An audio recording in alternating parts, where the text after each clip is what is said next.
Coming back to you, the Prime Minister today, he said some things which were, which were kind of exciting to citizens in terms of, he said things which were very specific, which gave the sense that, this vaccine is near. He was telling the states, I hope you've got all your cold storage facilities, up and running, and that gives citizens who may not know very much, including me, the sense that, okay, get your fridges ready because vaccine aa raha hai bahut jaldi, and then we'll roll them out, etc.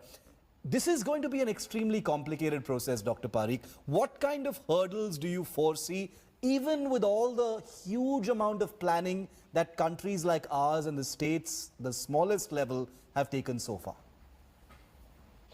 Shiv, I see three major hurdles. It's only the third one that is being discussed, which is the logistics of maintaining the cold chain, distribution, etc. Yeah. But there are two much larger hurdles which are being ignored in the discussion on the vaccine. The first is the safety. The safety data is not out yet. It's not unequivocally clear. And we have to understand this in the context of history. In 2017, the dengue vaccine had gone through all phases of trial in terms of efficacy, was about to be rolled out.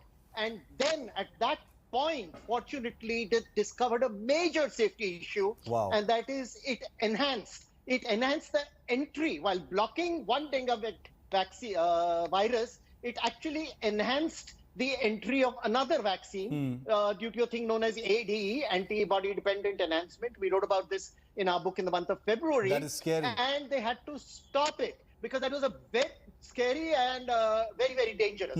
So safety is the first hurdle we need to cross.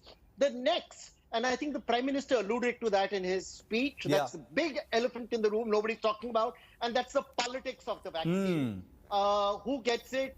Who gets to go? The politics is evident even at the two vaccines that the previous speaker spoke of, Pfizer and Moderna. It's now in the public realm. The US government is heavily invested in the Pfizer vaccine. They're putting $2 billion there. Yes. They put in about $480 million in Moderna.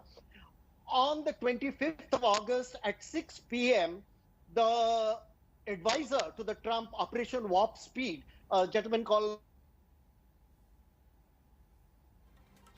and told him not to move forwards on his vaccine.